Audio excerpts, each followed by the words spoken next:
All right, everybody. Well, this is it. Welcome to Wednesday Winners for you new folks. This is a program we run every Wednesday night, except for the last Wednesday of the month, to give you the in-depth training on specific topics. We go over some large topics during the national calls, but this is where we kind of get the details. We get the extra oomph to get you over the hump, to get you past that learning curve. And it's also an ability for you guys to ask specific questions about the topic that you need help with. So we do it 8 p.m. sharp on Eastern Standard Time. I think that's what it's, yeah, EST. So if you're late, you're lost. Now, first mode that we need to talk about is activity. This business means nothing without activity. You got to put in 150 dials a day in order to get the activity that you need, the appointments that you need. We're looking to set 15 plus appointments a week. Why? Well, especially in today's virtual world, about 60% of people are going to show up. So if you want to write $5, $6, $7,000 a week, you're going to want to have at least 15 appointments. Am I right, Mark? Mark's been doing this with me for a while. He's nailed telesales and virtual sales. We kind of invented the game together there back in the beginning, didn't we, Mark? Yes, On what to do and approach that market, because before that we were all face to face. Guys, we had to travel hours at a time to go see people in their homes. Okay. So I was showing up 2 hours away at someone's house just to get porched. Peggy knows what that's like. You drive all the way for someone they've confirmed already, and all of a sudden you're just sitting on their porch. And something that I learned from another TLG agent is if I didn't see anybody inside, I was just waving in every window, see if they could see me. But we don't have to do that anymore. We can do virtual or we can do telesales. And that's becoming huge. I have a face made for telesales. So that's really what I'm looking to do. I'm just kidding. No, but it's becoming really, really popular because it's such a very quick and precise appointment. Appointments in home, we could sit there for an hour and a half, 2 hours per appointment, easy on an in-home. Virtual is a little bit shorter. Typically it was, for two people, it could be about an hour and a half. And now I have my telesales down to about 40 minutes to an hour if there's two people on the line. I get out what I need to say in the beginning, I'm building rapport, and I'm closing it up. We're kind of a little bit order takers, but with emotions, and I'm going to show you how to do that. But the next thing is not only dials, but weekly lead investments. Now, we recommend that you're spending at least a minimum of $250 a week on leads and up. You're going to want to try to get, and I know it sounds scary, but to $1,000 a week on leads. But Lake, that's $4,000 a month. That's more than my salary that I was making now. Mark, tell them how much AP you can write on 4,000 AP, 4,000 invested. 4,000 invested a month. A month. That'd be about 40,000. 40,000 AP. Think of your contract in your head and imagine that 40,000 for you showing up in your bank account. Would that be worth it? Would you trade 4,000 for 40,000? Yes, absolutely. But you're not there yet. We don't. Can I jump in there for a second? Because I want to make a quick comment, because I know we've got some new people that are just jumping in because we recommend it. They have no clue at all. Like, what are you talking about spending 4,000? I thought I was going to try to make 4,000, but they don't understand that the leads is how we generate our money. Mm-hmm. If you take one of my agents the other week had a 50-cent lead. That 50-cent lead turned into a $2,800 sale. So when we're talking about spending this weekly investment, it's after you turn the first one where you bought maybe $50 or $100 worth of leads, you turn that into $1,000. So now you're buying your leads from your profits and not from your pockets. So we don't want to scare you into thinking you got to invest a whole bunch of money to get off the ground. On the contrary, some people started with nothing, and the person that hired them gave them some leads. But right after that, they started investing in their own business. We have a young lady that's on here tonight, Lake. Her name's Lanisha. She sells cosmetics, she sells lashes. She totally understands she had to buy the first batch of inventory to turn a profit. She got this right away. So I wanted to make that clear before we startled anyone. 4,000 a month. Well, this guy, Mark Spears, the one where I was bragging about a few minutes ago on my team call, this guy, number 2 earner in the company, over 400,000 made for the year. How do you feel about spending $1,000 on leads to turn it into 10,000? It doesn't bother me at all now. Yeah, become You know, I started off just like everybody else. And you know, I started off with $350, then I went to, you know, 400, then I went to 5, and it just kept going up on an average. And now I'm probably around $1,000 a week, if not more. But you know, look at what it yields coming back off the holiday. I'm sitting at 16,000 right now, and we're 10 days in. You know, that's what the investment can do for you. It's if you're scared, money doesn't make money. You know, if you're scared to put the investment in, you're not going to make the money. It's you have to invest. If I spend $200 for a month, what's my return going to be? Well, if you for every $100 you spend, you're going to write $1,000 annual premium. So if I only spend $200 and I keep working those same leads over and over and over and over again, expecting a different outcome, well, that's just the definition of insanity, right? And it's going to drive you nuts, and you're going to get frustrated. Why aren't they picking up? You know why not? They're not picking up because they've already identified your phone call, their phone number. They've blocked it. They're not answering you. They're not going to respond to any virtual door knocks. They don't want to be bothered. It's time to move on to the next group. Put them on the back burner, put them in a virtual door knock, or put them in the project broadcast and put them on a drip campaign, but keep working those, but you have to re-up your next investment. We were just talking about this on the UP10 class. If you buy 10 oranges at a grocery store, and you know, if you're a grocery store, your only source was oranges, and you bought 10 and you put them on a shelf, next week they're going to go bad, right? If you don't restock them with new ones, well, you're not going to have any inventory to sell. You're just going to have bad oranges sitting on the shelf. Okay, but now is that all you're going to sell is oranges? No, you want grapes, you want strawberries, and that's where it comes into Integrity Lead Center. You get into live dials, you get into all the different lead sources that we have. Well, that's your stock to put on the shelf in your grocery store, but you have to keep stocking it. Otherwise, and now what about this? What if I buy the inventory, but I don't open the doors? It says the store is open from 9 to 5, but if I don't open the doors, nobody can come in. So that's kind of the same scenario if you don't get and dial. You can buy the leads, but if you don't open the doors and dial, you can't reach the customers to help. Those people filled out those forms to get helped. You purchase them, you're the person that has to go help them. But if you don't, you're doing them an injustice, you're doing yourself an injustice. Yep.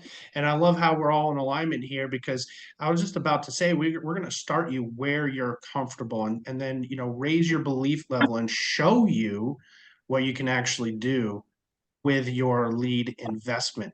You know, I spent $150 on my first lead. That's all I had. I had $150. And, you know, I used that in my warm market to get some AP. And then I invested $300.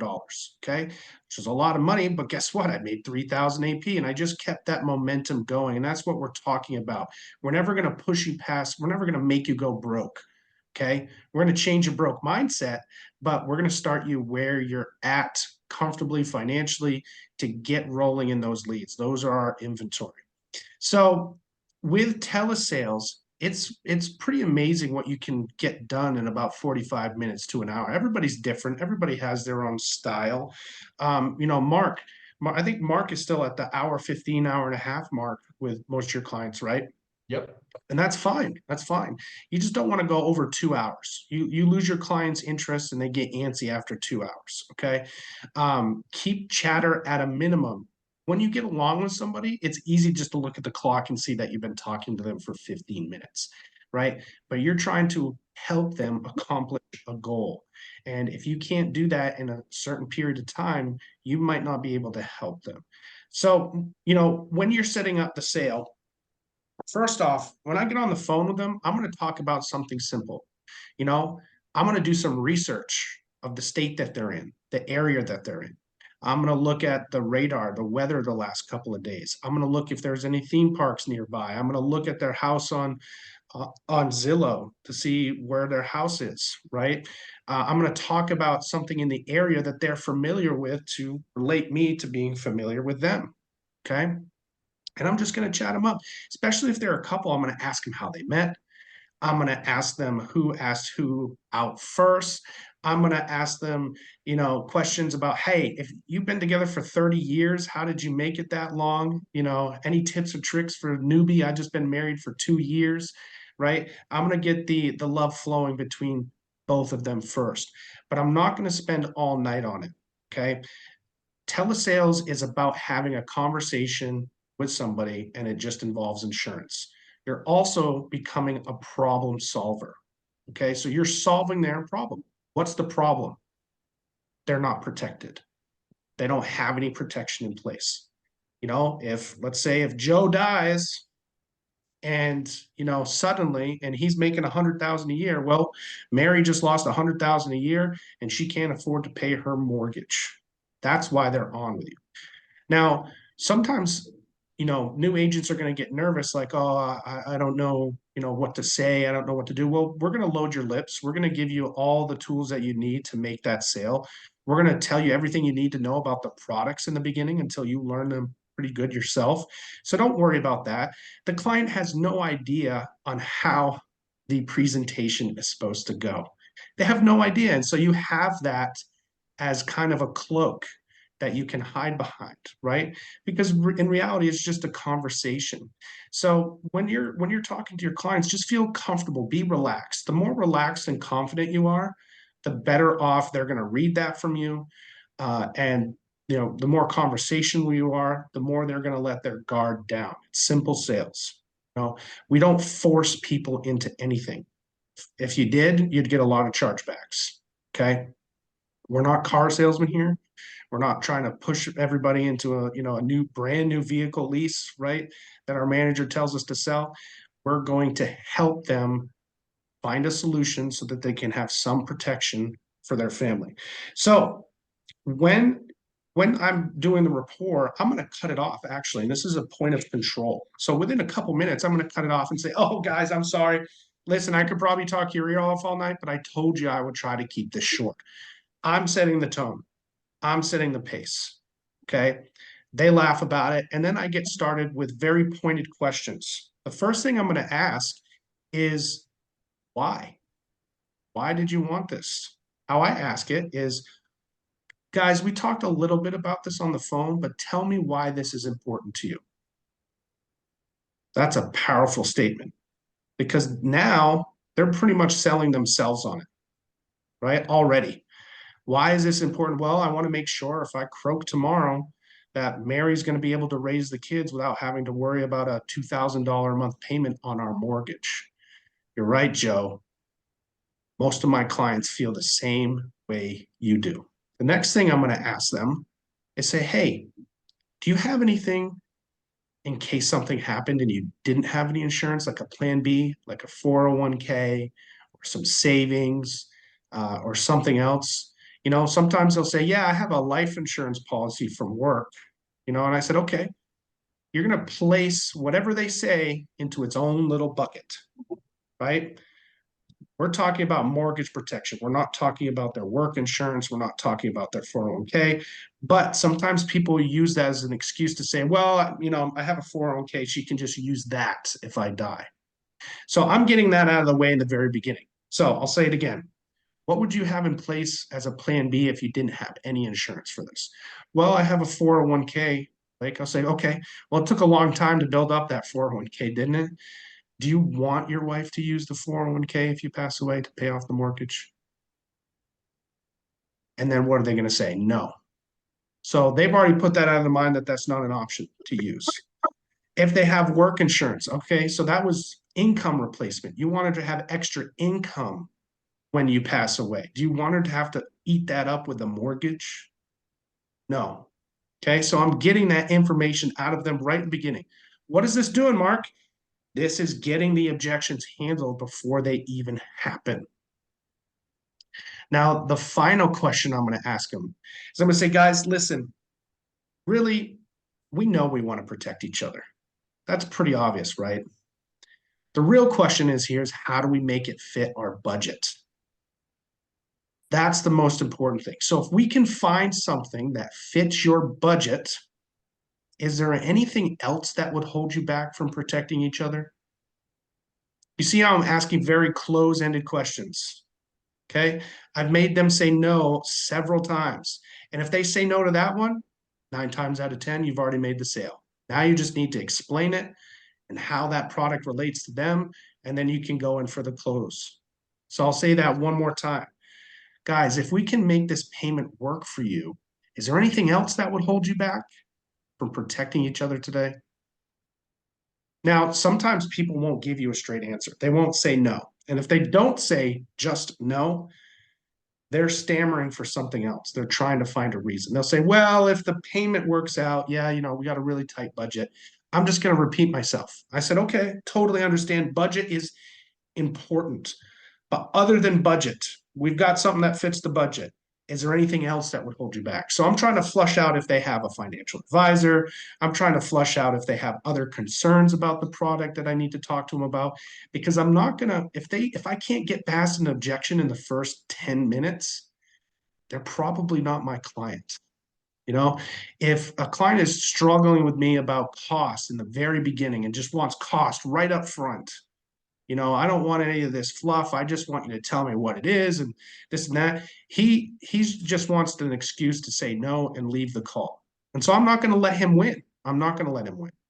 But I'm going to coach him on why he thinks that. And if I can handle that, then I'll move on. But if not, I'm going to ask him a question.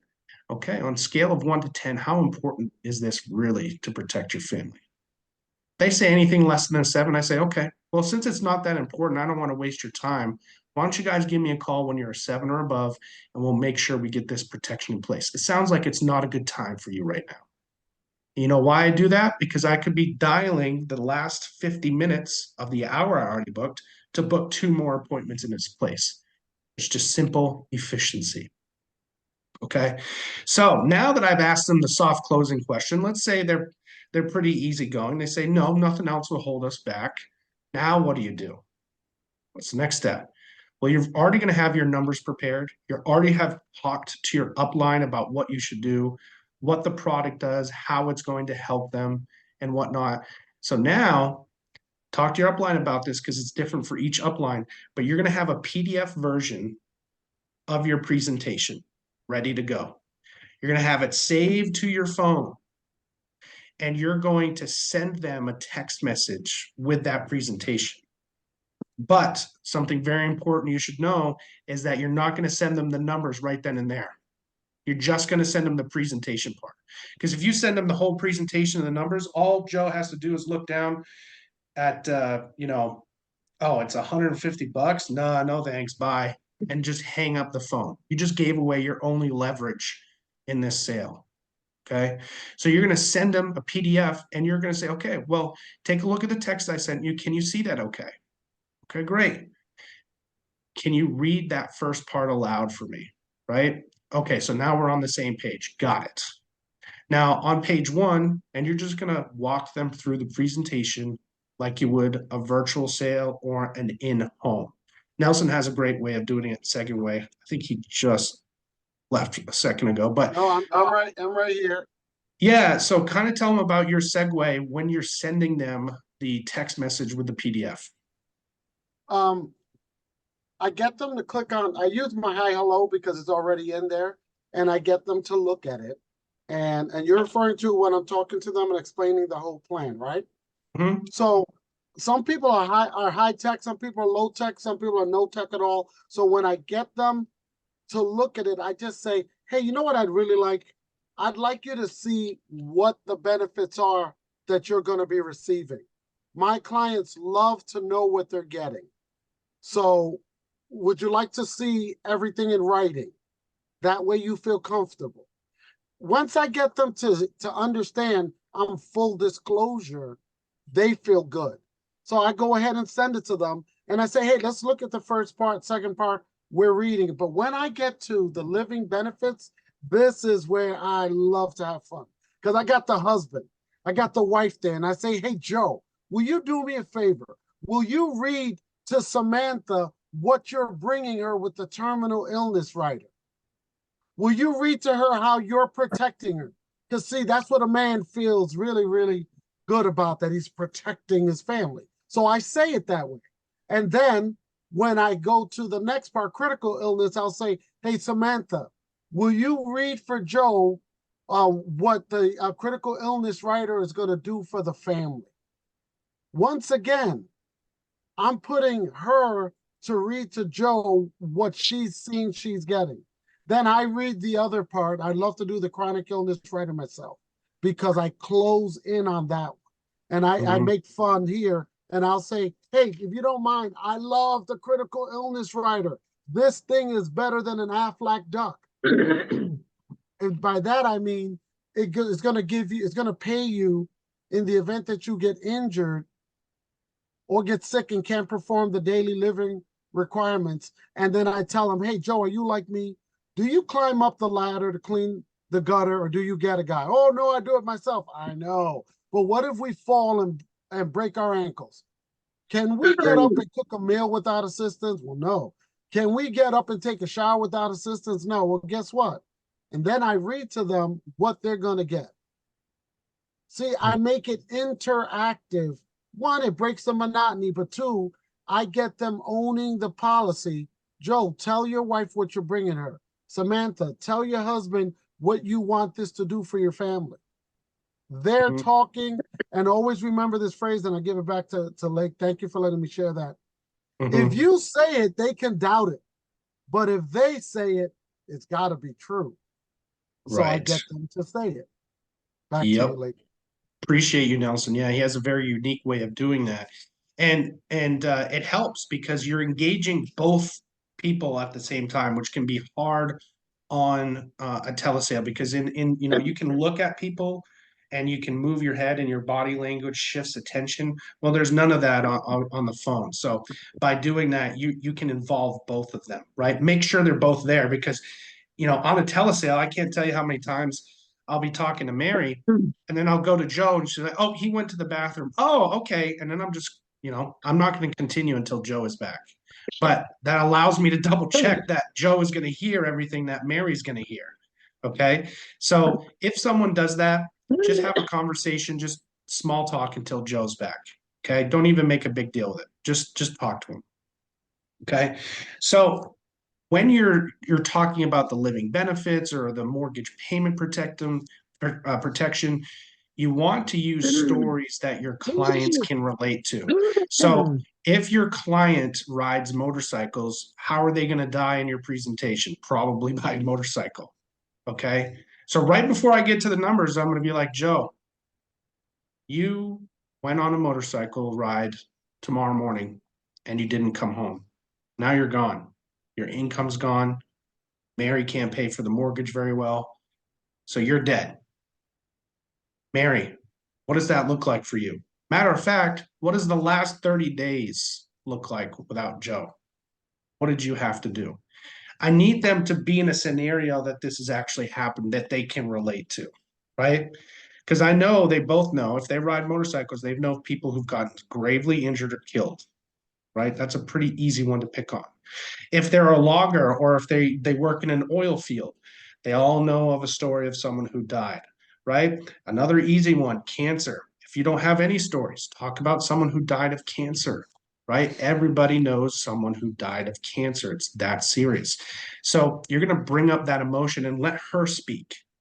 Let her speak of what she would have to do if she didn't have the insurance. So now we're building the problem and then we're going to solve it. So we're building that problem one last time after we've explained everything. and then we're going to solve it. So after Mary answers, I'm going to look at Joe and I say, okay, it's your turn. If Mary passes away tomorrow, what does that look like for you? Right? So now they're looking at each other, they're talking about it. No one likes to talk about death. No one likes to talk about what happens after. No one wants to talk about losing their spouse. But we have to bring it to reality in order for them to see that value in protecting each other. They have a little bit of value because they're on the phone with you, right? They're interested in hearing what this is about. But if you can add that extra value, that'll help nail it in and you'll have clients for life. So once they answer, I'm going to say, let me show you why you don't have to worry about that anymore. Hey, Mary, can you grab a pen and a paper? And I'm going to have them draw tic-tac-toe. Okay. So let's see if I can use my whiteboard quick. So with tic-tac-toe, how does this work? I don't need that. So, am I doing this right? All right, so they've got tic-tac-toe here. All right, so you've got tic-tac-toe drawn. All right, well, in the top option, what am I going to write in the top option? I'm going to write the preferred. So let's say they have a $400,000 mortgage. Okay, now in the very top middle, I'm going to have you write 200,000. We know that that's the standard option. And in the last upper right-hand corner, I'm going to have you write 100,000. What does this do? It gets them to follow along. It breaks up the monotony. They're doing this worksheet with me. They can visualize and see this. Then I'll say, okay, now that we have that, I want you to write J outside the middle left box. And that row, left to right, is going to be yours, Joe. Okay, so 400,000 just below, 200,000 just below, and 100,000 just below is going to be your premiums. And right outside the bottom left box is going to be M for you, Mary. Okay. Now for 400,000 for Joe, I want you to write $100, so on and so forth. And you just have them follow along. Okay. The other way you can do this pretty easy is that if you already have it drawn up, you can have a PDF. I like to do it this way because it's interactive, but you can send a PDF page with the numbers at that point if you have it already created. And it's simple as that. Once you get through all the numbers, you're going to ask the very last question, which is a closing question. Let's see if we can get a newbie to talk about this. Brandon, what's the last question you'd ask when you're showing them the numbers? Figured you'd call on me right when I got back from the bathroom. I'm sitting here trying to catch up on what you're talking about. So you just shown them the numbers. Let's see if I can pull it out thin air real quick though. When I'm showing them the numbers, I always make sure to use things like, does that sound fair and stuff like that when I'm talking to them about it, to get them kind of engaged and saying more of like yes, and understanding that price is fair, that it's not number that's going to be out of their budget. Right. So I'm talking about the last closing question, and what you're going to ask is, out of these three options for both of you, which one feels right, but most importantly, which one fits the budget? I've already talked to them about making their budget comfortable in the beginning, and I'm doing it at the end. Why do we want to make them feel comfortable about their budget? Right? Because if they're paying too much, they're going to get buyer's remorse and you're going to get a chargeback. Do we like chargebacks? No, we don't like chargebacks, right? We want to keep these clients for life. We want to have these clients so impressed with us that they give us referrals. That's free business. If you get a referral, that's free business, right? So by asking them that question, which one feels right? I want to take the pressure off that they feel like they have to pick the highest one to protect their wife. I want them to go with what's most comfortable. And then I shut up, radio silence. What did They're you going to say talk after, about. Go ahead. out of these three options, which ones feels right? And then what after that? But most importantly, which Budget. ones fit the budget? Now, if you've done everything that I told you to do tonight, They're going to say, well, the standard looks great with me. Okay, awesome. So what's your middle initial? I'll get this application started. And you just roll through the application, you ask them questions, and then you give them a warm down. What is a warm down? So after the application's done, everything's signed and submitted, you're going to say some very important words. Do you feel good about what we did tonight, Mary and Joe? You're going to solidify that their decision was a good one. So they're not going to go to bed and fight and talk about how they should have gone with the lesser one or the more one, right? You're going to talk to them that way. And that way you're not just jumping on the phone off the phone. Okay, we're signed. See you later. That would make me nervous if I just bought something and someone just bailed immediately, right? So I made them feel comfortable. After I made them feel comfortable, I'm going to say, okay, what's the plan for the rest of the night? You guys doing anything fun? I'm just going to chit chat for 2 minutes. That's it. So it's an easier break off than it is just signing and leaving. Okay. Now, if you've got an appointment or something coming up, they'll understand and say, hey guys, I hate that I have to let you go so quickly after this, but I do have another client I have to help. Do you guys feel good about what we did today?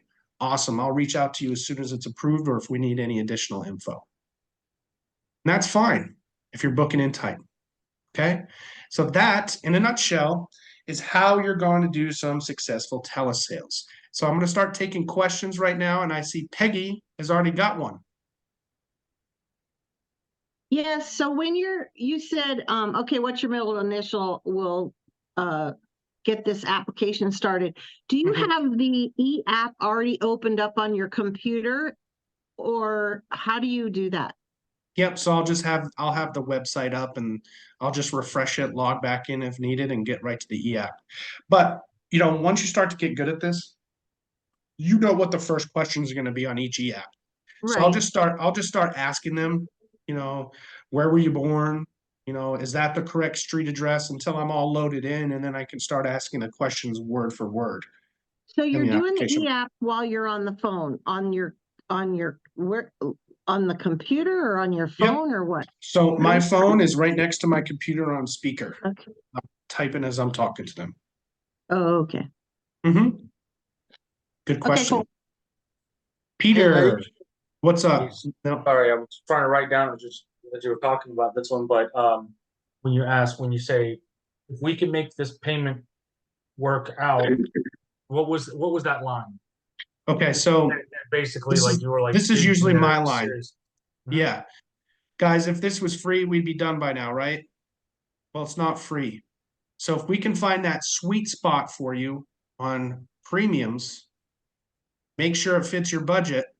Is there anything else that would hold you back besides that? If we can make this payment fit your budget, Mm-hmm. is there anything else that would be holding you guys back? Yep. Thank Nelson, what did you want to say? I want to say something real important, especially in telesales. And this is just my philosophy. Check with your upline on this, because if they feel differently, you always have to listen to your growing upline. Just like when we were kids, you always got to go by your parents' rules. They know you and your business best. So I'm just making a suggestion. When you get to the point where you're going to write the application, most sales are lost, especially by rookie agents at the time of application. I never, ever, ever go from yes right into the application.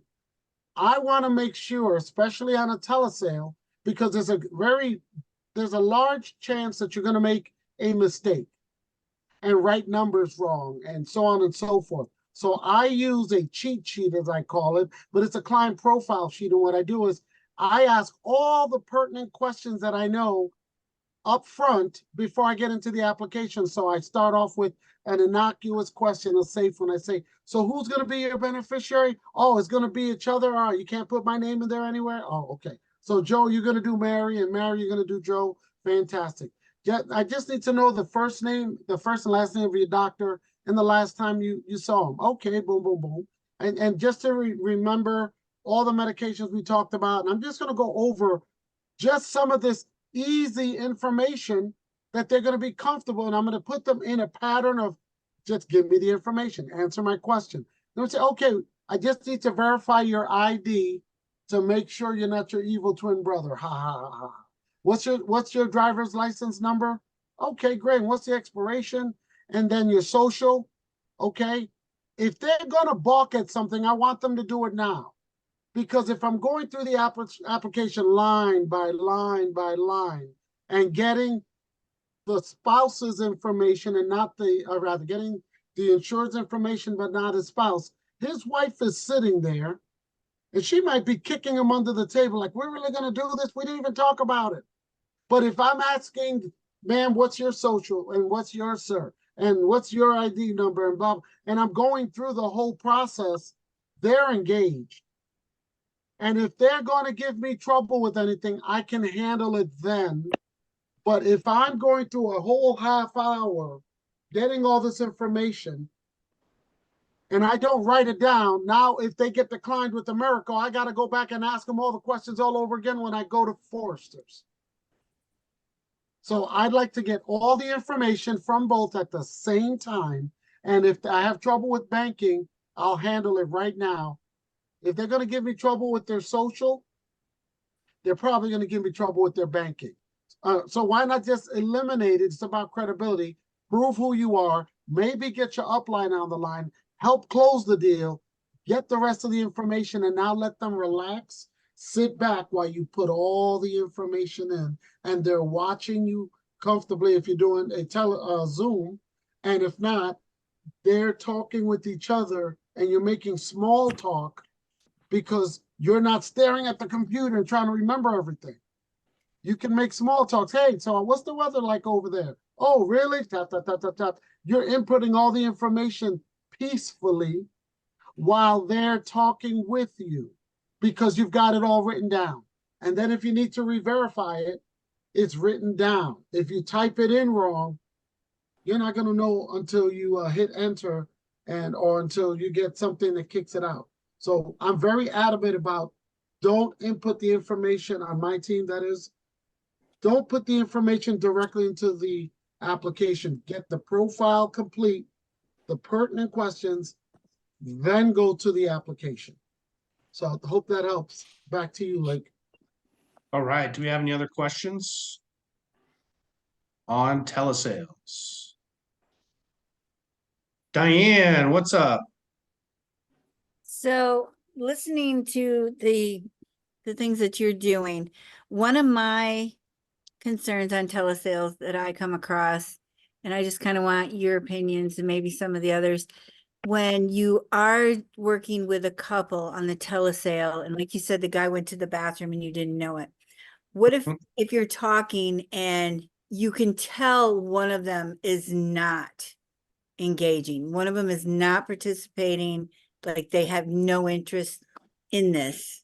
What are some of your examples of how we can bring them into it more? Yeah. Hey, Joe, do you let Mary take care of most of this stuff? I just feel like you're super bored and laugh about it. Call the pink elephant out in the room. I Okay. just feel like you're super bored. Do you let her take care of most of the decisions? Okay, so are you going to let her make a decision? All right, well, give me 5 more minutes so that you can hear how to use it, because there's $6 billion of unclaimed life insurance out there, and I definitely don't want you to be one of those guys if she passes away. So give me a little 5 more minutes and I'll cut you loose. Does that sound fair? Then Mary will do her job and she'll help me take care of everything. Okay. And then if I need you, I'll yell for you. Sound good? I love it. Love it. Mm-hmm. You Thank just call them out. I have no fear of calling out anybody. You can say anything with a smile to a client, especially if you've built rapport, right? And they like you more for it. It's just this funny thing that happens. If you call them out, they like you more for it. I can't tell you how many times I've had angry men sitting in the chair next to his wife, watching the TV above the computer, not paying attention to me at all on a Zoom. And I'm like, hey, Earth to Joe, is there a race on or something, buddy? And, he'll start laughing. I say, am I boring the crap out of you or what? He's like, well, yeah, she takes care of this. And we'll just make it work, right? But now I know I'm working. At least he gave me the idea of who's the decision maker here, who I really need to close down on, right? So he did me a little bit of a favor, but I'm just going to keep him around enough to be engaged. And so all the wife needs at this point is, when I'm done, is She looks at him for approval. He says yes, and then it's all over. That's all she really needed, because they want to work together, right? So as long as he okays it, I can let him go wander off and do whatever he needs, and then I'll do the applications and I'll drag him over for that. But really, I'll ask the wife, hey, is it okay, Joe, if Mary, she has all of your info, is it okay if I fill out the application with her? He says, yeah, that's fine. Okay. I'll just need a little bit of your information to hear from you first, and then I'll let you go. And it's easy as pie. So I don't make it a big deal. I turn it into something funny and casual. One of Perfect. the things in the beginning, Diane, that I had done was I kind of connected with, because I'm a male, I connect with males, and it's like we talk about guns, we talk about fishing, we talk about bikes, whatever it may be. We talk about Pepsi, things like that. So we bond that way, but I seem to forget that there's a female there too, and if you talk at the guy more, you're disconnecting with the female. So you have to find ways to balance both. And that's when we show pictures of our family and you say, these are my two daughters. And then you get, Patricia, or we'll say Diane. Diane says, oh, they're so beautiful. I say, you know what? They're my little devil angels. I like to call them that, and then so it gets them engaged. But like Nelson said, you have one read one part, one read another part, then you read the third part, you're engaging. When you're talking about the different products, okay, you say, okay, now Patricia, this is your policy to protect Steve. You're going to be the owner of the policy. But Steve, you're going to be the beneficiary. So it's really, Steve, it's about how much money do you think you're going to need? And then vice versa. And now you're engaging them. So when you ask which one of these ultimately fits your budget, you want to engage Patricia. So Patricia, which one do you think makes the most sense to protect you, but ultimately is going to fit the budget? Having them answer all the way through, asking questions all the way through is also going to keep them engaged along the way.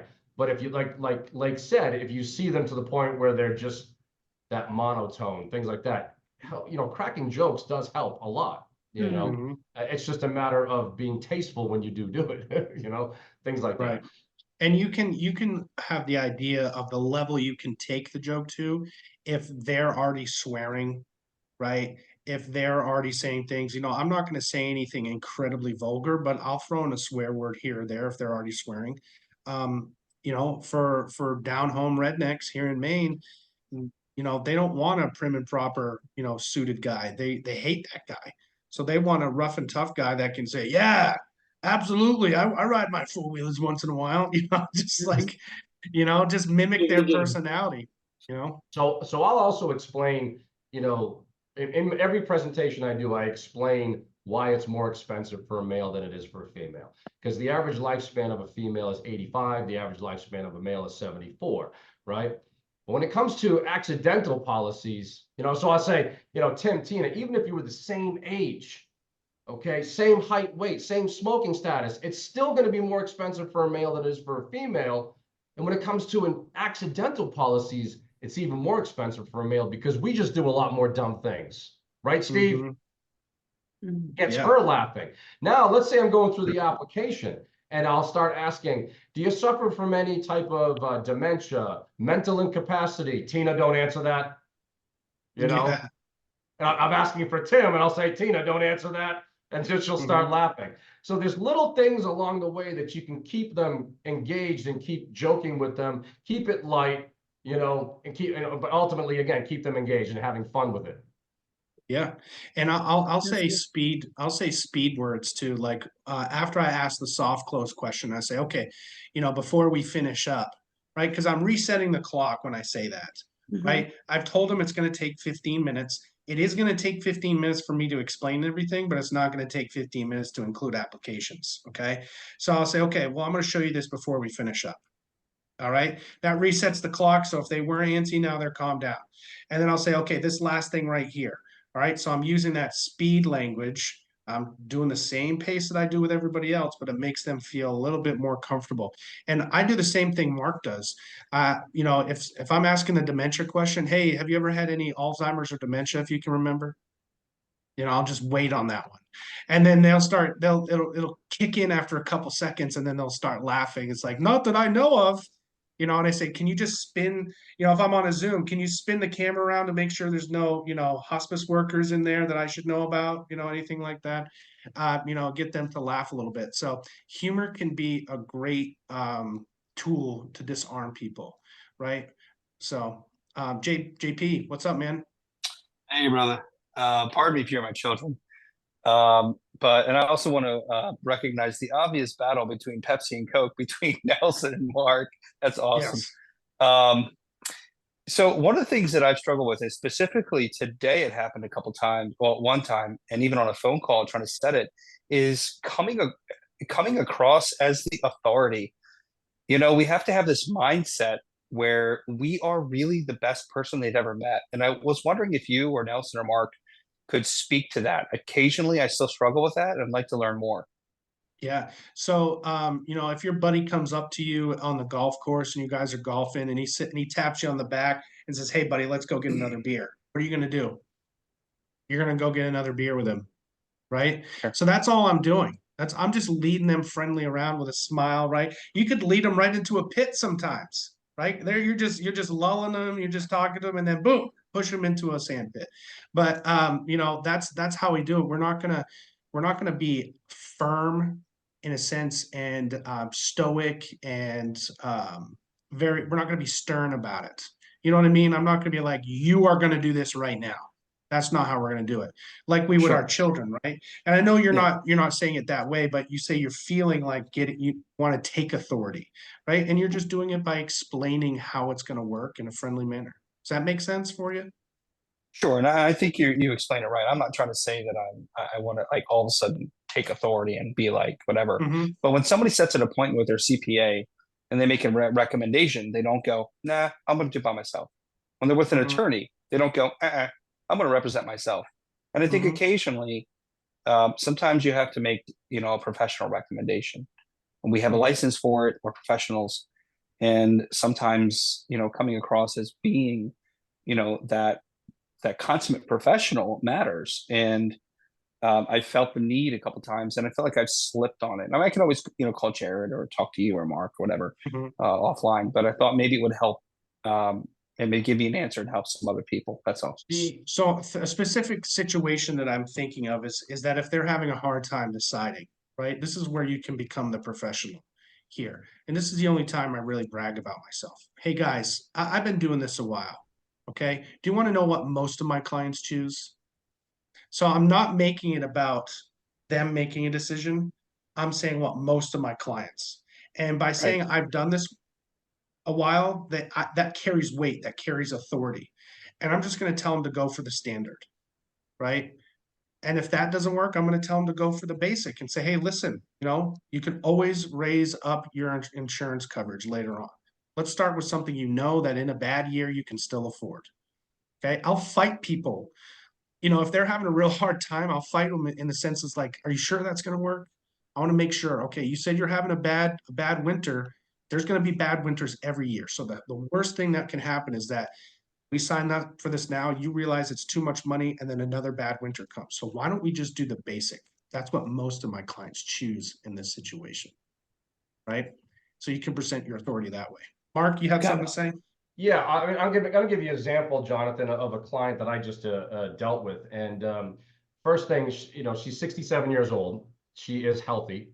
But when I called her, she's from Maine, and I'm sorry, from New Hampshire, so New Englander, and she answered the phone. What? And I just said, a fellow New Englander, how are you today? And so my pitch changed on the call, right? Instead of going, hey, Cheryl, my name's Mark, I went, fellow New Englander. I can tell by the way you answered the phone, and she goes, oh yeah, where are you from? Oh, she hung up on me, right? I said, my name's Mark. After I said that, I said, my name's Mark. I'm getting back to you on a form, click.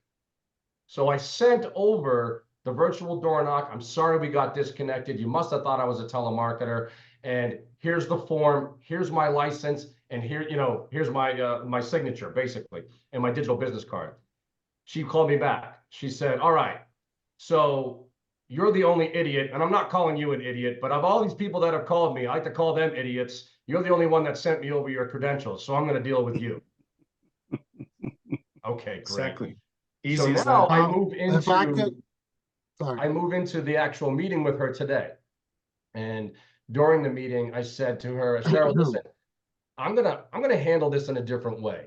Okay, because I can tell you're an intelligent person. Normally, I would just show people 3 options, and that would be the end of it. When it comes to mortgage protection, I read the client, and this comes from experience, right? So, it's the more appointments you run, the more you're going to be able to mirror that client or decipher what it is that they're looking for just by listening to them and their stories. And so I said to her, I'm going to handle this in a different way. I think that you are more intelligent than the most people that I run across, and that you'll be able to handle a little bit more information when it comes to insurance. Normally, I would show, X, Y, Z, give you 3 options because you have a 30-year mortgage. We're looking for 30-year term, but at 67 years old, I think that you're looking more for something in an investment wheel for yourself, but also to protect your family, right? She goes, that's exactly what I'm looking for. I said, I knew I read that book pretty correctly, right? Now, most agents, they're not going to take the time to do this. They're going to show you X, Y, and Z. So you see how I'm separating myself from other agents, right? Then I go into showing her, I do want to show you the term product. All I'm going to be able to do is, at the age that you're at, is get you a 15-year term. This is pretty much about it, but this is what you're going to pay. At 15 years, it's going to be over. Here's where the investment wheel comes into play. Let me now show you my screen and show you what this can do for you. It came to the point where she stopped me and she said, Mark, can we reschedule this for Saturday? I need my son here. I need my daughter here, because they need to hear what you have to offer as well. It also turned into potentially 3 IULs, 3 annuities, and $3 million babies on Saturday. And it's just the way of being able to, through experience and through running multiple appointments, that you're going to be able to read these clients, connect with them, and show them that you are the better person. Show them that you should be the one that they're dealing with. And then you'll get referrals on top of that. They're going to throw your name out there, which is I think that's the answer you're looking for, right? Yep. That's exactly what I'm looking for. Thank you. So if I could join in, and I'm going to come from a totally different angle. They are exactly right. But I want to help you and a lot of other people, because what you're talking about is what everyone feels here. Everyone. They want the other person to respect them as an authority. Listen to me. No, understand. I know what I'm doing. I'm smart. I'm not a chump. You want people to know you are who you are presenting yourself to be. Okay? Hey, buddy. So I'm talking to you, but I'm not talking to you only, Jonathan. Jonathan, you've heard you've heard parents say, you listen to me, I'm your father. Have you ever heard anyone doing that? If you've got to tell the child, remind them, do you have any authority? Right. If you've heard this expression, if you got to show money, you got no money. Mm-hmm. You do not need to go in there with okay, I'm going to make them know I'm an authority. I don't need to tell you I'm Black, I'm Latino. Why do I need to restate the obvious? I am the authority. I am. By virtue of the fact that you've stepped into my office, I am. You just gave some examples. Well, they don't do this to a lawyer. They don't do it to a doctor. Well, a doctor doesn't say, well, when they're setting appointments, they don't say, well, when is it best for you to come into my office? They say, I have these availabilities. Which one works for you? See the difference? Yeah. I'm not going to find out when you're available. I'm going to let you know when I am. Why? Because we work according to my schedule. I am in charge. I'm not going to try to make them, well, can I talk to you? Can I give you my professional advice? I don't need to say that. I am giving you my professional advice. In the beginning, just like Mark and Lake were talking about, at the beginning of my presentation, I put them in the frame of mind that I am an authority. I say, hey, let's get this started. I just want to let you know, you're not different, okay? When most people have a financial or health emergency, they worry about losing their home, how they're going to pay their bills, how they're going to go to work, and their family's peace of mind is shook. Are you like most of the clients that I serve? What is that letting them know right So there? money right there. Wow. Yeah. And then the next thing I say, so you are. So then the question today is not if we need this. We all know we do. Isn't the real question today how to make it fit the budget? Because if it was free, we would have been done when I called you the other day. Do you see how I am authoritatively letting them know I know what you need? I've been doing this. And if you're like most of my clients, like Lake just said, this is what most of my clients come to me for, and I give them. I am setting the tone. I am the authority. So you don't go into the mindset of, I got to let them know. They need to know. If they do, they do. If they don't, they don't, because I am what I am. Can you just feel that power? I appreciate that now. Yes. Yeah, do you. You have a gray beard like I do. You don't need to announce it. Walk in the room, and then those that are your clients, like with Mark, there's some people Mark talks to the way he does, they try to kick my ass through the phone. I can't do that. I don't have that voice. I don't have Lake's scruffy beard. I can't talk like a Maynard, but I can be me. And in that me, I will attract to me the people that are my clients, and I will feel good about the people I serve. I'm not supposed to serve everyone. I'm supposed to serve the people that want to be served by me. Feel good about that. I love the way Lake treats his clients. I love every time Mark tells me his stories. I respect their authority in their realm. I live in mine. Live in yours and be the expert we've taught you to be, because you're the man, all right? Thanks, brother. Yeah, Appreciate Jonathan, I want one more thing, JP, that like I said, Jonathan, it's JP. But one more thing that I'll add is that, and I know where you're coming from because I've been there a lot, and going from being top producer to kind of getting into a lull for a minute there, right? And you're just trying to pick up and get back at it. And if we go into this with like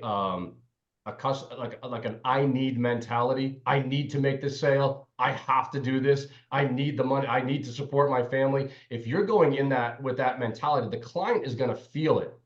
If you, they're gonna feel it in you. They're gonna see it in your facial expressions, your body language. I have adapted to the point where I truly believe in what we do. And I go in with not with a customer service mentality, but with a customer serving mentality. I need to serve that client. I need to protect them. It's not about how much money I'm gonna make. I'm gonna make the money. I don't care about that. It's I need to protect them.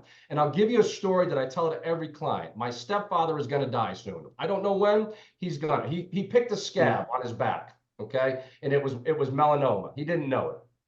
He started treating it with tea tree oil. Now, I approached him years ago and said, do you have any insurance? I have a work insurance. I said, yeah, but Doug, the work insurance, quick, get fired or retire, it's going to go away. Nah, I'm all set. He didn't want to listen to me. He knows better. He's my stepfather, right? He knows better than me. I'm just a kid, right? I'm a 50-year-old kid, but I'm still a kid to him. So he started treating this wound with this little scab with tea tree oil. The tea tree oil bonded with the cancer cells, spread it. It's now a flesh-eating cancer that is eaten across his whole entire shoulder blade up the back of his neck. My mother is treating this 5 times a day. Okay, he has now lost all mobility in his arm. It's curled up like this. The doctor has got to now talk to him about amputating the whole entire shoulder and arm, because it has grown so much. And if he had just gone in at that point when he picked the scab and got some little laser surgery, would have been done. For the past 8 years, he has been battling this, okay? For the past 8 years, my mother has been taking her time dressing this wound and not living her life, okay? Now he comes to me, Mark, what can you get me for insurance? Yep. I can get you $20,000 for $550 a month. How's that sound? Yep. But Instead of doing that, I listen to what their needs are. Okay, this is my own family. I listen to what their needs are. Hey, do you have an old 401k or 403b? Yes, I do. How much is it? It's 25,000. Okay, why don't we put that into a fixed index annuity, because it's still going to leave a death benefit for my mom. Okay, now if you live 5 years, hopefully it'll be that death benefit, instead of you putting $550 out of your pocket, which you can't afford, into a $20,000 policy, or trying to take savings and save up for it, or keeping that 401k into a fluctuating up and down, potentially losing money. Let's serve that client. Put them into something that's going to leave a death benefit to that family. It's my own family, but do you see what I'm trying to say to you? If you go into this, and you tell stories like this, it opens up their mind to what can actually happen and how you truly want to serve that. I am not going to show you something that I wouldn't show my own family, that my own family has, or that I have myself, or that I've got $1 million baby for my daughter. I have every product. I have accidental, I have term, I have an IUL, I have an annuity. I can show the client every step of the way what I have, but I can also show them what I've set up my family, because I believe in what we do. When you believe in what we do, when you go in with that serving mentality, you will succeed.